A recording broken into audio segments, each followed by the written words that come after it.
Welcome to Tuesday Night Live with Mechanic Alliance. This time we've got Bobby Huntley, one of your favorite guests in the whole wide world, back with us. And this time he's got a different camera angle than last time. Last time we were kind of looking up his nose a little bit. There, okay, back to normal. Whichever you guys prefer, doesn't matter to me. So, anyways. Is that what it looks like out of jail, Bobby? Oh, that's sure. True. We'll go with that. First public appearance outside of Facebook jail. Yeah. The last few times we were calling him inside of the cell, inside of the slammer. Yeah. Luckily, them cement shoes didn't fit your feet, did they? Nope. The Mystic River's not deep enough to drown me in, unfortunately. Oh, it's been said that a walk through the Valley of Souls would barely get most people's feet wet.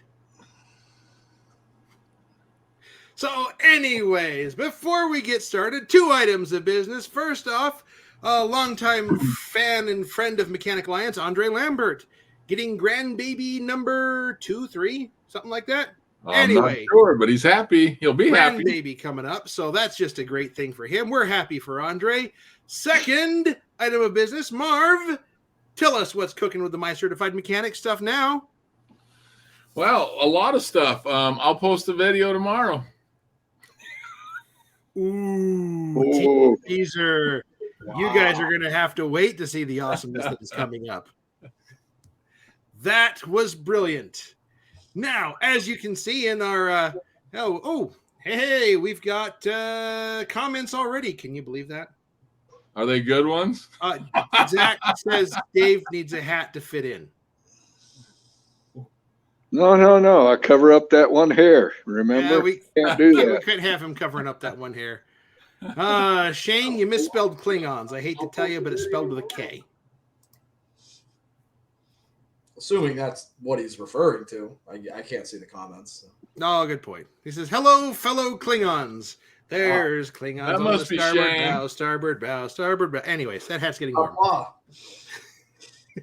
Okay, where's all our Star Trek fans out there? I'm sure there's some in there. Ooh. If I could turn the camera around, you'd be looking at a cutaway of the Enterprise E. Which one? The NCC 1701? Right. Oh, there we go. Ooh, cool. Uh-huh. Now, as a funny side note, my parents have an 84 C30 1-ton long bed crew cab dually. Great square body. Its license plate was NCC 454. Yes, it had the big block and it had the Nautilus cruiser class. So, yep, that one actually worked out. The DMV got it right on that one. Anyways. That could have gone a lot of different ways, huh? DMV. That's just the department that doesn't really manage vehicles. Dave Bonica is saying, we don't need no stinking hats. Well, when they get hot and sweaty, no, we really don't. Dave, you know I always wear a hat. All the time. And even when he sleeps. That's a little weird. But okay, whatever floats your goat. I had a guy that worked for me years ago, and oh my gosh, he must have been with me a year and a half, and until he came one night to the house with an Amway representative and didn't have a hat. I didn't know he didn't have any hair. Funniest thing, I told his wife, I said, I never seen him without a hat. She says, from sun up to sundown, it's the way it usually goes, unless he's in Sunday clothes. Mm-hmm. But Bobby's got those epic pork chops, so it doesn't matter. Yeah, he does. Anyways. He's styling. So the topic of the night, as you can see, is if you've read the title, that's what I'm looking for. Thank you all. The title, yes, I can Word. We are talking philosophy, shop philosophy. And tonight, how to say no, even if you want to say yes. Bobby, take it away. Tell us about your experiences with things that you should have said no on but didn't. So, in general, this is a a topic that comes up a lot, and I'm sure everyone has had a customer like this where the car rolls in and it is full of trash. It's full of half their belongings, and they want you to do some work on it. And you're looking at this and you're like, yeah, I know I'm going to catch 2 or 3 diseases from trying to do this. Only 2 or 3? Well, there could be more. He's wearing gloves and a uniform and a mask. You wait for it. And so, especially during the whole Corona thing, where every car we get into, we know people will live in them. Sometimes they do. Sometimes it's, hey, I have to commute to work 2 to 3 hours every day, back and forth. And they never think to clean it, anything like that. They just, fast food wrappers all over the place, whatever. And in any other profession, if somebody came into your house to do your plumbing or electrical work and they had to get somewhere and, say for whatever reason they had to replace something that was in the back of a closet that was packed full of stuff, they would just walk away. They'd be like, you have to clean this out or I'm not going to be able to do this job. Plumbers make you clean out under the sink before they work on your pipes. Yeah. So I think it's something that we as technicians need to address when a car comes in that kind of state. And we like to, bring the service advisor out if they didn't already go out with the customer to do a walk around the car and just be like, maybe before you even drive it in, bring them out and be like, this is unacceptable. And I've done this and I've been told, just do it. Just work on it. And like, there will always be that person in the shop who will take that car. And I'm of the opinion that if your customer shows up with a car that's that filthy, you should tell them to go get it cleaned. Like, we're not going to touch this. Yeah. It doesn't happen very often. Very rarely will management or anyone back you up on this. But I think it's a big respect thing in us respecting ourselves as technicians and looking to say, hey, I have spent thousands of dollars on tools. I have spent hundreds of hours on training. I am a professional. I'm not going to work in these conditions. And, I know people get pushed back, and I know there are techs out there, and I'm sure maybe there's some watching this right now that just be like, just shut up and do it. Why should I just shut up and do it? Why is my health less important than somebody else's? Like, why do I have to go work through filth in someone's car? Or then why does it become my job to have to clean that car out and not get paid for it so I can do the work that the customer wants done? This is the customer needs to be told, hey, this is unacceptable. Well, and if the shop doesn't want to do that, then tell the service writer, the owner, to clean it out, and then you'll work on it. Yeah. Pass the buck back to them. Mm-hmm. I mean, you know how hard it is to get that kind of motion in a dealership to go, oh, yeah, I'm just going to tell the service writer this because, and I know there's at least one service writer watching, Dave, who will be like, that's not my job. I'm like, okay, fine. Not yours either. Not your job. It's not mine. Yeah. So we need to figure out whose job it is. Yeah. Because I get paid to fix cars, not clean out trash. Absolutely. And this is just something that has, over the years, as we've let customers slide because, we need to get that good survey, that it really turned into like, we will accept a lot of BS to keep a customer happy. And us as technicians will accept a lot of BS that we should be able to push back on and say, no, I will not work on this, and not have us thought less of or looked down upon by the management or the service writers or anyone else in the dealership. And to the extreme that I have seen this, and again, Dave, who is watching, will know this car. Back at and he already knows what I'm going to talk about. Like as soon as I said it, he knows the exact car. And no, it's not that one night in Cabo. This was back in the Cadillac days. and we had a car that came in that was filled with trash with this woman, and always had her dog with her. And it was not only just filled with trash, but it was filled with dog shit. Ooh. And she would come in, and they would not turn her away. That car got passed around between 4 or 5 technicians. Just people say, I'm done. I'm not working on it. Eventually, it got to the shop foreman, and he literally wrapped himself in seat covers, put a mask on, and was like under the dash trying to figure out whatever was wrong with this. And this is like a 1986, 87 Seville, I believe, somewhere in that ballpark. Dave said says 95. Hmm? Dave says 95 DeVille. No, I was older than that. But either way, it was to that like extreme, and they finally said, we're not working on this anymore, because she was a pain as well. And she went and bought a brand new Escalade ESV Platinum. Within 3-ish weeks, it was in the exact same state as her other car. Wow. Wow. And we were right back to square one. Wow. And that was, I think, about the time that because Dave and I were both there on our work part of our school. So I think we went back to school around that time. So I don't know whatever happened to that. He might know. But, and that is about as extreme as you get, where you actually have feces in the car. And yet it is still a fight. And there are still, like, it has to get passed around a couple of technicians, and one person will still work on it. No. Fire that customer. Tell them to leave. Oh yeah, we got people saying they'll turn a truck down in a heartbeat over that reason. But that's what we should be doing, but we're not.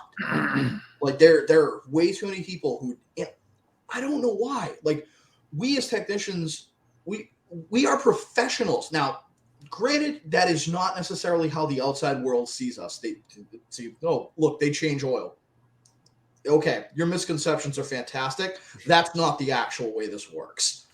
And we really need to advocate for ourselves to not work on stuff like that. And like, I think starting there is a perfect springboard to getting us more respect, even within our own, say community, within our own field, that, hey, we're not going to put up with this. And there's no reason we should, because in any other profession, that would be unacceptable. Yet for some reason, when it comes to us, it is. We've let it slide too long, and now it's just, somebody comes in and needs their like tire changed. You go into the trunk to get the. Oh no, we lost him. Am I going to get paid another half an hour to take all this shit out and somehow fit it all back in? No. I'll back the car out. You can take your shit out in the parking lot, buddy. I don't care. I'm like, because inevitably you'll get that customer where you'll go into the trunk and you're trying to be the nice guy, and I get it. We're trying to be decent people. We're trying. All right, the guys in a bind will help them out. Something will get damaged. Something will get dirty because you work in a shop. The floor ain't the cleanest thing. We try, but it's the end of the day. You've been trekking shit back and forth, and they'll complain about it. And all that goodwill you've tried to build with them is out the window because something they didn't even know they had in their trunk is now slightly dirty or damaged or got put back in the wrong place and they think you stole it. And, that kind of stuff, it really irks me because, again, you're working for free. You're doing that stuff, and how do you charge for that? You have to get to the service route and be like, hey, I need an extra half hour on this. Customer's going to see an extra half hour ticket. Why is there an extra half an hour on a ticket? You quoted me this. Well, we had to clean your car out. Now, a service writer saying that to a customer in the middle of the write-up, in the middle of the service drive, there's other customers around, you know that's going to be embarrassing for them. Now, do I care? No. Your car's filled with shit. And I had to move it to be able to fix it. Like, that's a you problem, not a me problem. Like, you shouldn't have that stuff in there. Like, we told you to clean it out. Or we told you we're just not going to work on it. You're going to have to go and get it cleaned and get everything taken out. Then you can bring it back and we can replace your blower motor. Because there's 5 feet of shit stacked up on your passenger side and you could go swimming in there. And they will. Zach said he had a customer call today by the service writer and manager. He's coming in tomorrow to clean it out before I touch it. So you have to set the precedence. Mm-hmm. There are expectations, and some of those customers may never come back after you tell them that because they may be embarrassed. Some people just they get in their car and they zone it. They just think like this is just whatever. It's not. It might be whatever to you, but when you come in and I have to change your cabin air filter and I have to dig literally with a shovel and dump your stuff onto the floor, like, yeah, exactly. I put my snorkel on and just dive in head first. And then they don't want you to do it once they see it, and you had to clean all the crap to get there. No, and at that point, then okay, so you've just wasted 30 minutes of your day, plus pulling the cabin filter out, which you're only getting 0.2, 0.3 for anyway. And you know how I would probably approach that for those that are, I'll be nice, who are scared to contact the customer. I would say, Eric, your car came in and, our man Bobby needs to get under the dash and do some work. And you've got stuff on the side there. We'd appreciate it if you'd move it because we'd sure hate to spill something or create a mess and then be blamed for it. What do you mean my 28-year phone books and my 1985 Buick Regal are in your way? They just are, sir. Oh. So, sir, we have 2 ways to clean this. You can either clean it out yourself. I have a can of gasoline and a lighter. Well, in a dealership, wouldn't that actually go to the lube bay anyway? There's no reason a tech should ever touch that. If the dealer wanted to decide to do it, send it to the lube bay. Well, for something like a cabin air filter, it might be roped in with a 30K. Yeah. And they're not going to send the 30Ks to the lube techs because then the flat rate techs will be like, why is the lube tech who's getting paid hourly getting a 4-hour ticket? No, I mean to clean it before you work on it. I wouldn't put the lubies through that either. That's not fair to them. Well, it's not, but it's just the tech shouldn't do it. Period. It just. I don't think any tech should do it. I even the lube techs, because you learn at that level the first couple of years you're in. Oh man, this is what I have to look forward to. They'll quit. Mm-hmm. A lot of these kids don't have a lot of investment in this field their first couple of years in it, even if they make it the first couple of years. So, and that's another huge thing, with mindset of a shop is you got to support those kids. You find somebody down in the lube bay who actually wants to work, you got to get them the hell out of there. You can't leave them and say, hey, you're a hard worker. Cool. You're going to come up and you're going to shadow one of the techs up here for a day. Because they're far too few people coming into this field to be losing kids within 6 months of them getting in there because I'm making $12 an hour changing oil and rotating tires. And yeah, it gets boring really fast.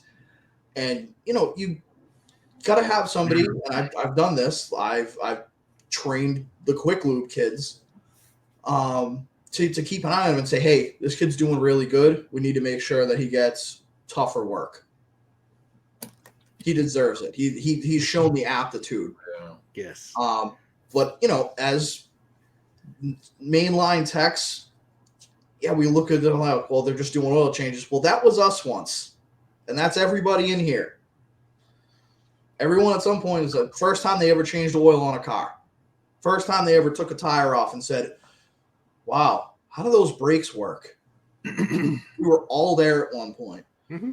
And I see posts about hazing the kids. I'm sure everyone's seen the picture of the guy. They have a kid with a tire that's dismounted and he's spraying it looking for leaks. I posted that the other day. It's coming up, I think. No. I have to look at the schedule. Either way, stay tuned to the Mechanical Alliance page, not the group, but that one's coming up. Yeah. But anyways, hey, on the same subject of no. Zach Zelenak the one, the only, the great one. He's got an interesting question he wants us to address. He says, I wish y'all'd touch saying no on the customer that wants the quick look at fill in the blank. Drives him nuts. I would say anything. Yeah. I mean, yeah, those that ask for quick, you don't want those customers. If they're asking for a quick look, they're asking for a freebie. You don't want them because they're going to always be asking for those freebies. Absolutely. Gotta set the expectations right off the bat. Hey, can you check this engine light for me? Sure, it's going to be, half an hour worth of labor. Yeah. And we just had that discussion in the group about people not charging for that. You gotta set those expectations because if somebody is willing to pay for the diagnostic, probably means they're willing to spend the money to have the car fixed. If they're not, if they're the type of person that'll be perfectly happy to take their car down to AutoZone, nailed it, scan it, and then sell them every single recommended part, or professional ASE certified mechanics have replaced these parts because of this code, then that's exactly where they're going to be, and they're going to get taken advantage of. Because it's funny that they're too afraid to stand their ground on their professionalism as a shop, worried about losing a customer that comes in with a Groupon or is going to cost you money. Now, I get it if you're that shop, because there are shops we send that stuff to, and that's how they survive. So be it. But we're here as Mechanic Alliance and My Certified Mechanic to teach and educate the customers that you want. I would rather sit around doing nothing, waiting for that good paying customer, than deal with one of those, because the minute he starts bringing his crap in, I'm going to get busy and he's going to take up 90% of my time, and it ain't worth it. Mm-hmm. Well, not only is he going to take up 90% of your time, he or she, they're the same ones that are going to be back tomorrow complaining that, hey, you rotated my tires and now my heater doesn't work. Ever since you. Yeah. Guys don't get that. Shop owners don't get that. That's not the customer you want. No. And I've worked in that shop that, he was struggling to get work in the door, and those Groupon customers get in and he'd be like, I want you to do a full inspection on this. Both of us full well knowing that they're here because the oil change is cheaper than usual, which was already pretty cheap. Yeah. They're not buying a fucking thing. They could be rolling in on 4 bald tires, rotors that are down to the cooling fins in the middle, like, the engine half falling out of the car. I've literally had a guy come in with a Nissan where the negative battery cable was rotted off the car. The car still started, ran perfect. Have no idea how. The trail of corrosion must have, been good continuity. Sure it was grounding through something, but it wasn't the negative battery cable. And we brought him out and we showed him. He's like, "No, I don't want it fixed."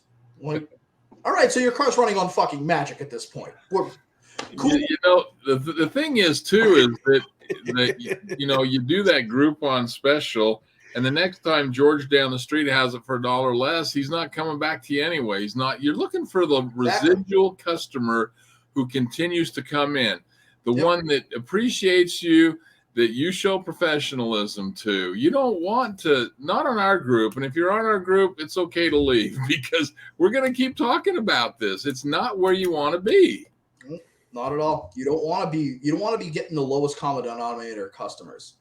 You don't want to be looking for the people who are looking for the 1995 oil change, because that is not going to support your business. You need to get people who understand, hey, it might cost me a couple $100 to fix my car. Hey, you know what? You might need $2,000 worth of work, but we're going to break it down for you where you have your wants and your needs, and your needs, your wants, and your would be nice. And we're going to start with your needs. You need tires. You are going to slide off the road. You need brakes. You would be nice, an air filter, cabin filter, stuff that's not going to keep the car from running. But hey, this air filter not working right, it's going to affect your gas mileage. Gas is how much now? We don't talk about gas mileage. Okay, for all the Disney fans. Or have kids at home that have now listened to Encanto 3 or 4 times. Well, Shane makes a good comment too. Some shop owners have a fascination with car count, which begs the question, what's more important, car count or hours per RO? Well, I'm an hours per RO guy. I would rather work on less cars with a higher ticket, with a higher efficiency, with a higher margin than work on more cars. Because every time you pull a car in and out, you're losing money. Mm-hmm. End of line. Yep. That 30, 45-minute oil change, that all you got was the oil change. That's 30 to 45 minutes. You could have had a car on there that needed brakes, that needed fluid services, that needed who knows what. Yeah. But because you didn't have the time, because the oil change was taking it up, now you don't get to look at that car, or it gets pushed later in the day. You can't get the parts, which we all know is a problem sometimes, especially in the independent shops where you're dependent on Napa or AutoZone, O'Reilly's, whoever, to get those parts to you. And if they don't have them in store, because these stores heavily depend on their network of stores, and I know this because I used to run Advanced Auto Commercial out of one of their stores, that if you don't have those parts there and you miss the cutoff for the run, sorry, we can't get it to you today. Yeah. But if you called 20 minutes earlier, yeah, we could have had it to you, no problem. Well, Dave made a good comment here, and he's absolutely right. Good work ain't cheap, and cheap work ain't good. That's exactly the truth. Yep.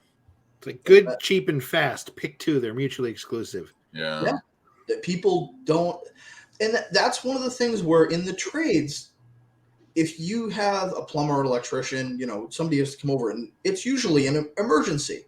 Your plumber doesn't come by to do maintenance usually. So – that all of a sudden they're in a bind. They need that fixed. Well, your brakes are literally metal to metal. This is an emergency. This is where you need to cough that money up. I'm sorry. Mm-hmm. But I didn't buy the car and I didn't wear it out. I'm just here to repair it. Yeah. Like, I'm trying to help you. Like, this is one of those times. So, Bobby, you've been doing it how long?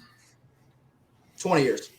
So 20 years. So for those that are young guys, was there a day where you finally made that change? Because I know myself, I was kind of that guy that we talk about for a year or two. So till I started realizing my profits and my margins and my money, where you grow that thicker skin, if you will, and you just say, yeah, ain't doing it anymore. Probably not as soon as I should have. None of us, yeah. I'd say probably at the shop where it was heavily Groupon and everything. I finally put my foot down and I'm like, I'm not a janitor. I'm not, I'm not cleaning this crap out, because I had to do it on either a G-van or an E-van to replace an SDM. It's under the rubber floor, and it was a work van, and the dude is like profusely apologizing to me, and I'm like, so are you gonna clean it out? Oh, no, I gotta get to a job. Oh, so it's my job to clean it out. Cool, thanks. Take you to the car wash. Yeah, when it was. He's kind of slow sometimes. Yeah. Yeah, you slowed down there. You cut out a little bit, Bobby. That's probably my internet. My internet kind of sucks. But no, yeah. you get to the point, and that it sounds like that's what got you to that point. Was that dealing with that all day long is exhausting, right? Yeah, you get to a point where you have to understand that this job beats you up day in and day out. Yeah. And while a lot of us don't necessarily take the work home with us, we take the mental, emotional abuse and the physical abuse home with us. And a lot of times you wear the scars across your wrists. Oh yeah, I've got plenty. So here's another thought. What about the really crusty ones? What do you say to them? Depends on what they need. How crusty are we talking? Because I mean, we've already covered feces in a car. Does it get worse than that? If the floor was more or less transparent. Oh, that kind of crusty, like salt belt type of crusty with the people who live in Texas and out Arizona and the stuff that you don't have any idea about this. When it comes down to it, it's a safety issue. Yeah. If you cannot safely lift a vehicle, if you cannot safely work on a vehicle, even if you could slide underneath it, if you're looking at a gas tank that's held in with ratchet straps, which I've seen, that was right next to a gigantic crack in the frame on a Dodge Ram. The guy's like, "Oh, I plow with this." I'm like, "Not this year, buddy." First plus snowbank, it's going to go. Oh yeah, dude. It looked like a Toyota with a rent frame when you put it up on the lift. You're just like, "Oh, sad face." But yeah, like you have to weigh it. Like, is putting this up on a lift safe? No, don't do it. If you look under there and the floor is destroyed, there's no pinch weld, and the subframe is looking iffy, are you gonna do more harm than good? Now, this is 1 in a million, but this is where it goes back to whoever's talking with this consumer to really find out what the status is. I was training in Snap-on up in Montana years ago, and I came across the guy who had this story, and it was on one of the talk radio shows, and it was great because we'll just call him, for another word, Stan. Stan brings in this old Plymouth Valiant and sends it to the back. Service writer sends it to the back, and he says, "I'm not putting that up on the lift. The lift's going to go through the floorboards. It's all rusted out. I'm not going to do any of this. I'm not touching it." So he goes back to the service writer, and they call the guy, and he comes in, and come to find out, long story short, it was his mom's, and it had sentimental value, and he wanted to refurbish the whole thing. Well, nobody asked, nobody communicated, so nobody knew. And first off, if you're not doing body work, you wouldn't even be there or whatever. But it really comes to, and that's 1 in a million. But, sometimes knowing what the customer's doing, it's safety on our part, because there's no way you're going to put that up on the rack. That needed to go to a total different department to start with. Yep. Like that may require just to start. All right, we got to rip the interior out. And he did. The kid refurbished the whole car, spent tens of thousands of dollars. So it was one of the million. But yeah, I'm the same way. I've never seen ratchet straps on a gas tank. That's pretty good. Pretty sure I have the picture on my phone. You'll have to post it sometime. That'd be great. Oh, I've got a few winners on my phone. You should post those. They're always good discussions, right? Oh, I totally will. Like, I'll dig them out. But that it's a respect thing. Mm-hmm. Like, and if an electrician walked into this house that I'm in right now, and we're like, "Oh, you have to update it," they'd take one look at it and be like, "Hell no, I'm not doing this," and they'd walk out. Or, they'd throw the "I don't want to take this job" price at you, which, Done that before. Yeah, it can work, but at the same time, there are some crazy people out there who are like, "Oh, $25,000? Here you go." And you're like, "Well, now I'm stuck with this." Shit. Yep. Yeah. Doing stuff on the side, I once threw someone a number that was like, I'm not even sure even an insane person would go for it. And who was out there doing that job the next day? They paid the crazy price, and I was willing to do that work for the crazy price. There you go. But, I wasn't too hurt because it was a crazy price. Well, and for us, as techs, that's where you and the writer have to get together and be like, "Hey, I'm going to need some hours on this car, and it's going to go way over, book time, throw it out the window. We're doing this hour by hour," because, you all seen those cars that you get into, and it's everything you touch breaks. Every bolt you turn snaps. Now, for someone who hasn't been in the field that long, or for somebody who, say, they're down in the South, and somebody who's a transplant from up north comes down there and they're like, "Oh, would you like to work on my car?" They might not know the signs to look for to say, "Hey, this is going to be a nightmare." But, even if you look at in the book time for the, the extreme usage or severe usage, what do you get, like an extra 0.2, 0.3 per job? No. Yeah, they missed the creepy little guy. Beware, beware. Yeah. Like that's stuff you have to get with your rider and be like, hey, bring them out, show them the car. Make the, riders always think the techs are being drama queens, so they're just like, oh, you just don't want to do the work. Come on out, take a look. Look, Here's the wrench. Enjoy. You look through there, and I'm going to shine my light, and you're going to see it coming through the floorboard. Or, you're looking at an exhaust system, especially, manifolds on trucks, especially up here. Those manifold bolts will rust out. Now, you are going to spend time either drilling them or using the weld and nut method. I've heard the washer then the nut method's the preferred method, but they're just saying.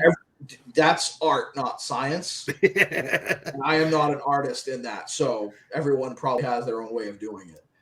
But first time you get one of those jobs, what do you tell that customer? Yeah, it's going to be $2,000 to put manifolds on your truck. And they're like, truck's not worth $2,000, is it?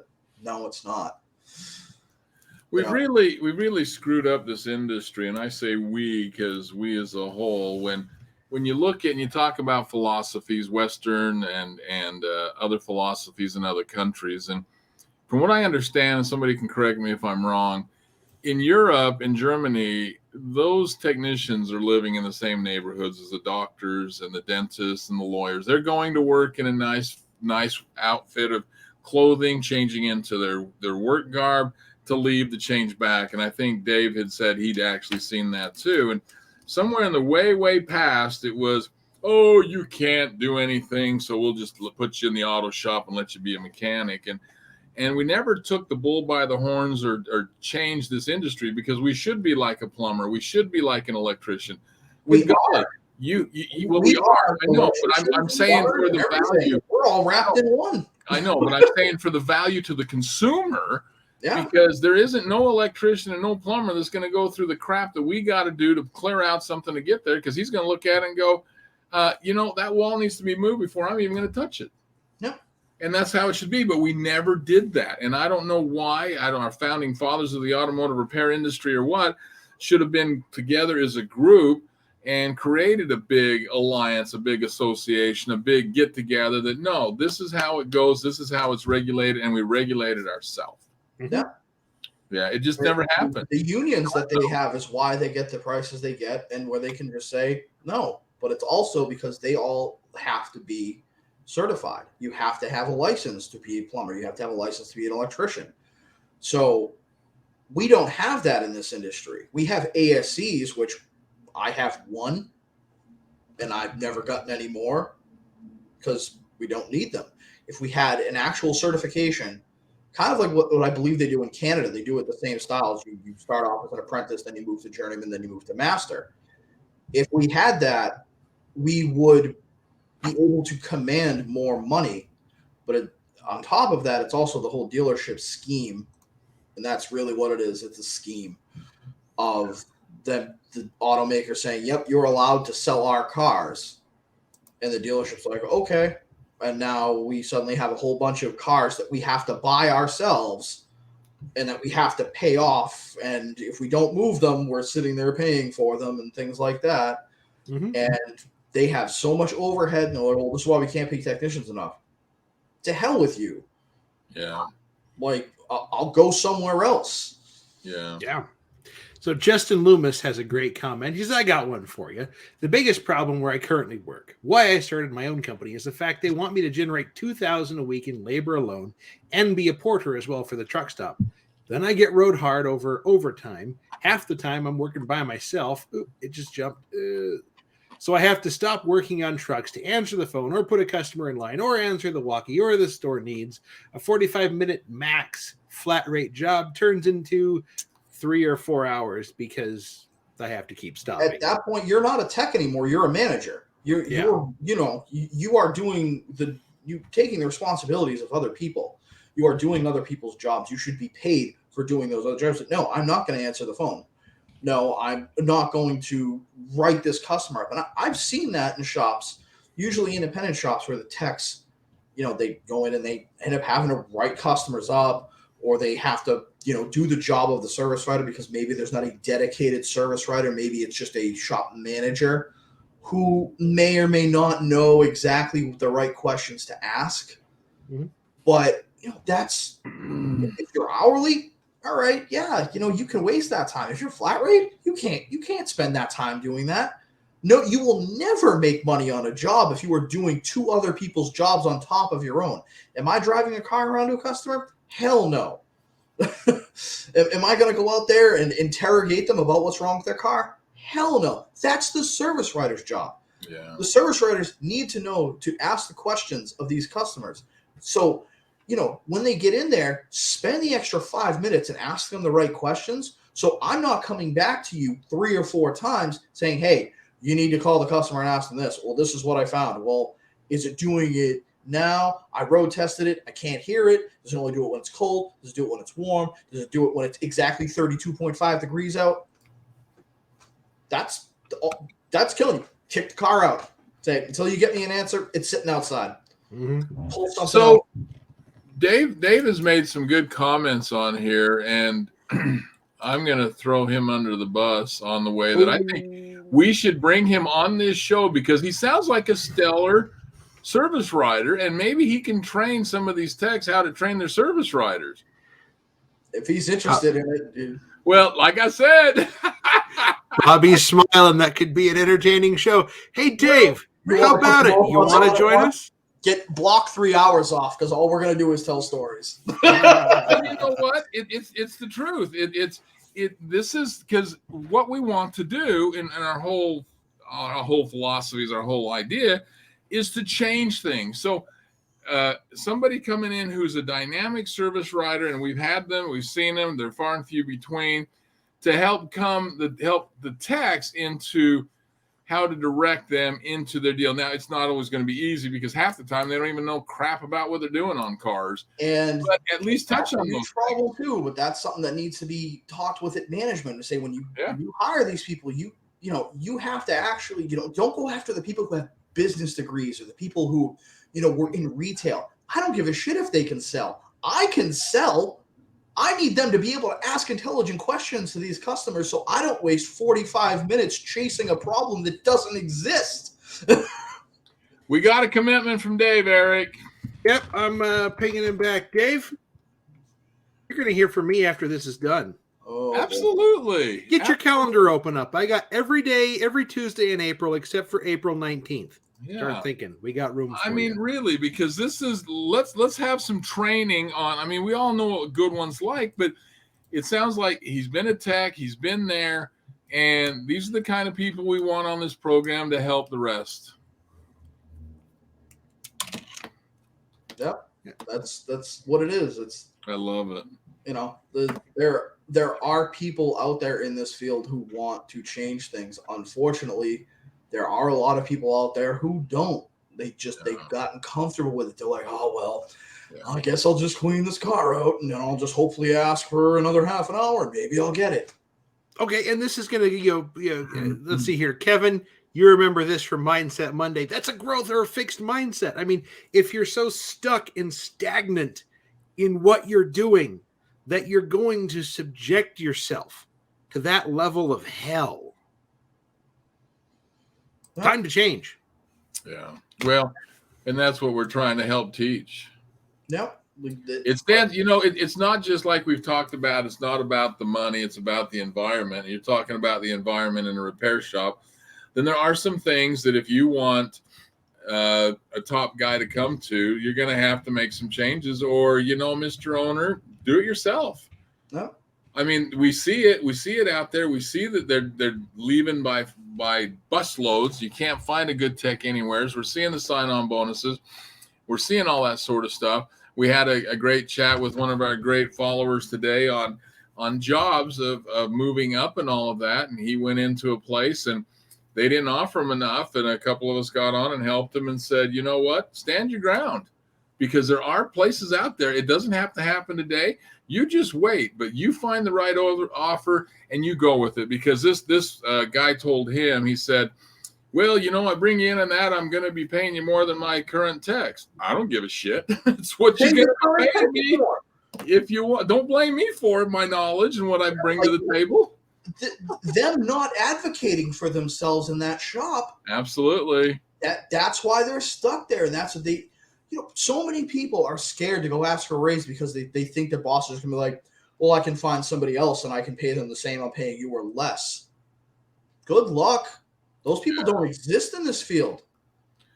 Yeah. You can look at an Indeed search just around me, and there's 20, 30 different shops looking for people, sign-on bonuses. But, they never say how much they're going to pay you in the Indeed ads. It's always like, oh, maybe 45 to 95 a year. Like, but you know what, Bobby? I did a research on that for a tech recently the other day, and I looked, and I only pulled out the ones that started at 60. And in his town, I sent him 4.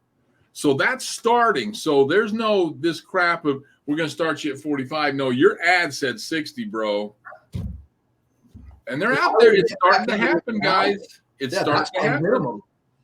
I'm walking the door and say I'm at a minimum 60, and I'll look around the shop. And this is something that I actually just posted on my own Facebook. Is while an employer, a potential employer, is interviewing you, you need to be interviewing them as well. Oh, and that's a good point. That's exactly right. You really need to go and you need to look around that shop. You need to see the condition of that shop. Number one thing that'll tell you if that shop is being managed well, condition of the lifts, the condition of their shop equipment. Yeah. How old is their tire machine? How old is their balancer? If you look around there and they're still using 15-year-old equipment, you don't want to work there. Yeah. If they're using a scan tool from 2005, if they're using or maybe a Veris or like a base model or that D1 thing that Snap-on had for like a year before they discontinued it, that had a little special remote thing with it, and or worse off, their scan tool is something you would buy at AutoZone. You don't want to work there. No, you don't. The shop's dirty, and look at the employees. Go talk to the employees. Make sure you do it when the manager's not there. Yeah. That's when you get the honest answers from them about how they really feel. Look at their toolboxes.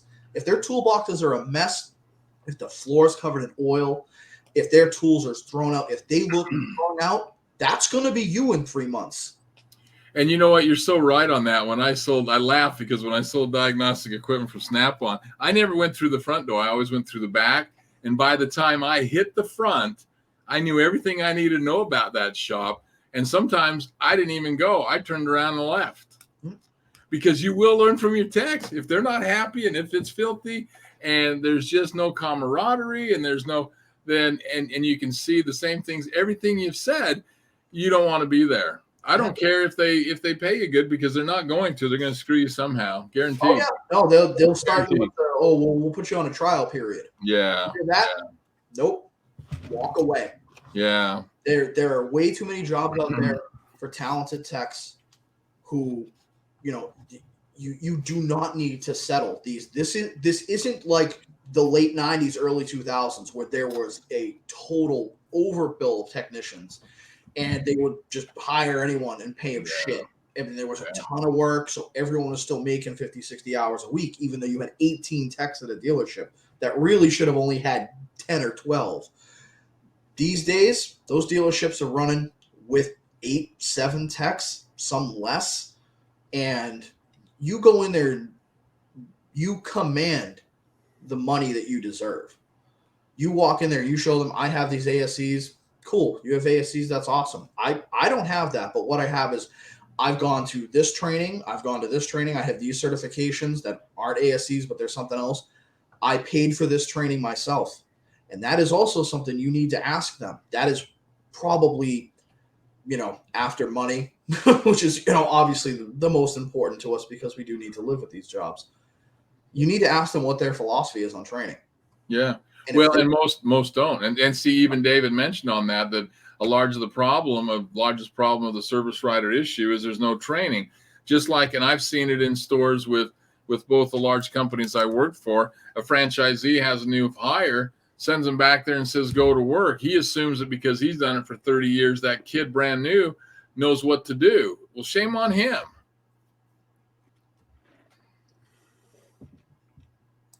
And Dave says 3 of our branded competitors are working with less than 2 techs, trying hard to snipe our techs. Yeah. Yeah. And that's exactly right. And so that's, and I like what Kevin said. He says, "Hey, I got a Modus. Don't talk bad about my Modus. It works great." Well, that Modus had a great Ford Trace lap scope on it too, if I remember. So we all got those tools in the toolbox. I had a Modus. I still have scan tool. I still have an old Vantage I like to pull out once in a while. It's got those good info in it. Yeah, the KB module for it and everything doesn't work anymore. My screen's going funky on mine, but if I'm looking for a specific car with a specific wiring diagram without having to boot up the computer, I'm out at the car, click, click, click. There it is. I know what wires are which, and away I go. So whatever works, it's filling that need. Yeah, and knowing what the right tool is for the job. There you go. You're somewhere where you're not going to be able to get to those wiring diagrams, but knowing that you can get to them, that's half the battle. Yeah. Yeah. G.I. Joe. Yeah, he's got the 2400 Vantage too, which I got. So yeah, we're getting old when we start talking about this crap. Yeah, I got one. It's still in my box, and then I've got my new one. As long as they work, we're not going to throw them away. We paid dearly for them, dude. Yeah. So no, this is great. Great philosophies. Great things on some of the things. And hey, we snagged another contestant for a service rider. Another victim to the podcast. Another victim. Yes. I love it. It's going to be good. And Dave, make sure you bring a funny hat. Yeah, for sure. Like if we have to come here, we have to write a service rider training module. Why not? Yeah. Nobody else is doing it. I already have one because I that's one of the things I looked at. Like you said, the philosophy of the entire shop, it has to work together, and it has to be cohesive, or it doesn't work. They just fight against themselves. They don't make the money they should.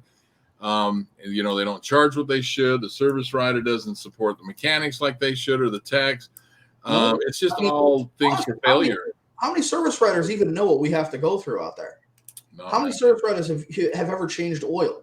Have ever rotated tires? Have ever inspected brakes? Have ever done anything like that? And that's why they don't stay around long. 5% maybe in the field that have ever actually wrenched on a car.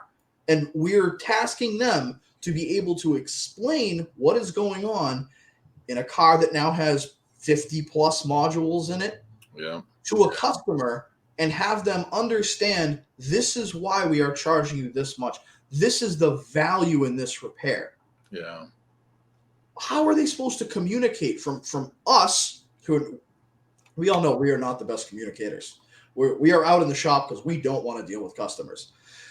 But how do you bridge that gap? How do you get the service rider to understand, hey, these are the points you need to hammer home to the customer to make these sales, to sell these jobs, and to make them understand, hey, this is important. This is safe. This is your safety. This is your gas mileage. Yeah. This is, your failing state inspection. Yeah. Well, and guys that are listening out there and that'll watch this later, we've been working with Bobby, and we are going to start rolling out some training classes. I'll plug one. I'm going to be doing a 3-series diagnostic class. I'm also going to be doing a GDI class I've been working on. I love that side of the industry, and Bobby's got some ideas of, I like his diagnostic approach on some things and processes. So this is what we're going to start doing, but you're going to have to be a member of our website because we can't do all of this and not make a little money somewhere. So you're going to have to join the Mechanic Alliance. $35 a year, and that's only going to be probably for a while longer. Then we're going to raise it to 10 something a month. But we have to bring on people to help do this, and we have to educate. And we've done, I love the shop owners that say, oh, these guys are out there, they're just doing all this stuff to sell. I'll be honest with you, we haven't made much money on this company at all. We are now with our territories going in, our guys there. We know it's a long haul. That's why we've been patient with where we're at. But it's time now for us to roll out to you what you guys want. And these will be 40-minute, 1-hour trainings that I'm going to do. They're going to be live. They're not going to be recorded. Nobody's going to come back to look at them later. We'll use portions for whatever we want. But it's that getting with Bobby, getting with me, getting with Eric, even on a class for your social media and all of that. Keep it economical, but get it to the point where you can, let's get down and dirty. Let's figure it out. Let's get it taken care of so you can learn what you need to do and benefit your life better with it. Absolutely. No, that's the next real thing. Because I mean, we've had various comments in the group. Hey, where can I get training resources from? Guys, we've got some at mechanicalliance.com, and we are working on bringing more on. So that way you guys can have a one-stop shop of everything you need. You know, we've got some soft skill stuff like, you know, interviewing skills and resume writing. We've got some diagnostic stuff. And this is just, you know, continuing on with the hardcore diagnostic stuff. Yeah, we had somebody, Justin, asked if we have stuff for heavy diesel techs too. Absolutely. We've got, that's the thing that's been great about this side of bringing everybody together. And we've had people from before anyway too, but no, that's what we've had. And I had, when he asked on the heavy diesel, I had a guy, I actually pulled a guy out of his business and took him to California, and we trained 1 week a month for 6 months for Caltrans, because I didn't know anything on the diesel side. And I learned a lot. I put all the stuff together for him that he wanted. He went out and trained. But the funniest thing about Kevin was Kevin went out there, and the first time we were out, I said, well, I'm Marvin. I explained the program, and I said, and this is Kevin. And the guy fell on his face. He just doesn't like talking to people. Just embarrassed, just horrible in front of a classroom. But you'd get him out there on the truck with that scan tool, and he would have them eating out of his hand. So, yeah, we if we don't have it, we'll get it. Right, Eric? Mm-hmm. Scott Shellman says he'd like to see the classes viewable later. Scott, we'll work on that. Yeah, there's a little bit of back-end work to be able to have a website and hosting and all that stuff squared up. We'll dig into that before we ultimately roll all this stuff out, so that way we got something that's going to work the way it's supposed to. And we do have a sponsor, Southern Illinois University, out there with their only, I think it's the only bachelor automotive engineering program in the United States, helps us a lot. So if there's anything we need, I reached out to them already a couple days ago.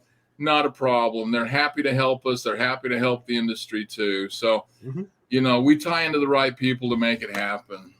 Absolutely. And these classes, sorry, one last deal. These classes will only be like 10 students per deal, because you have questions.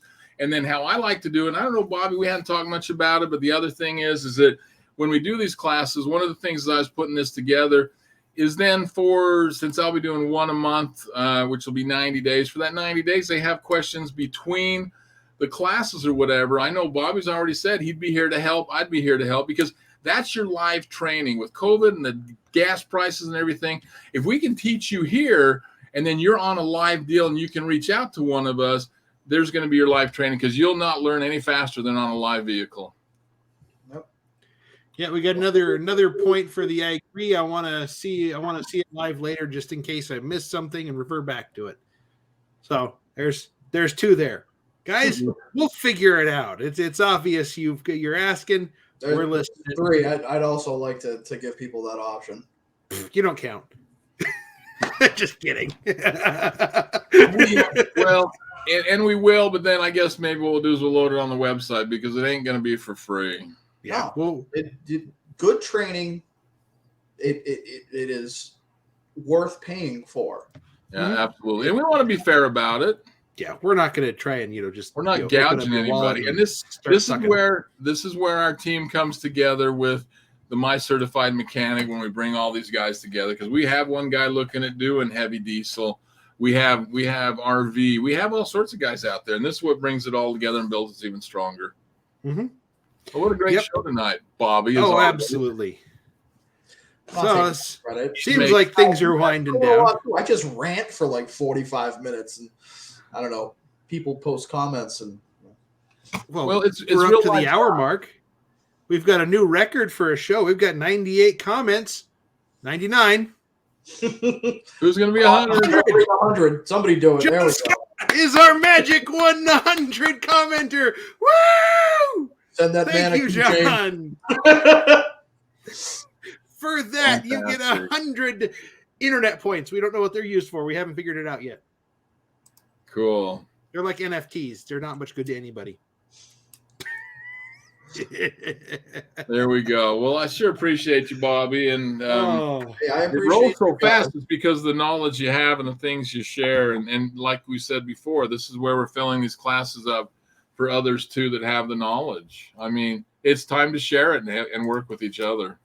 Yeah, and there's a lot of good people out there that I know Oh, that I'm man. going to be contacting. Like, hey, you want to help? You want to get an even wider audience? Because I know there's a lot of people out there with a lot of knowledge who just they're like me. They're just kind of waiting for a platform and people who will listen to them. And that's a good point too. And I don't know, we haven't posted anything like that. We should post something like that for every member that's out there of our private group, is to let others know about us, because we've kept good control of it. We've kept it where you guys want it, and we just want to continue to grow the knowledge that's here. It's a no BS place to really get down and dirty and nit and gritty. yep, absolutely. Kevin says, okay, well, I will figure out where to get the money to pay from this week. We'll figure it out, guys. Let's find another job, Kevin. Hey, join us on the My Certified Mechanic side of Mechanic Alliance. We can hook you up Absolutely. with systems and processes. Kevin, I see him that you all need. over the deal. He's a pretty sharp cookie. Yep. Oh, absolutely. All right. Well, thank you guys for listening. I think we're going to end it off here. I know I've got my kids wondering if I'm going to go take them for ice cream tonight for Two Scoop Tuesday at the local ice cream place. Oh, dude, I'm coming. Yeah, right. I'll be there. Yeah. Pop the Firebird. What Two is it? scoops. 28 hours. We'll do it. Well, Sounds good. Depends how fast you drive. I hear the Cannonball record's like 26 hours or something. Yeah. All Well, right. thanks, so Bobby. as fast as them, but I'll work. Yeah. Thank you. And we Thank will you, guys. catch you next week for Tuesday Night Live.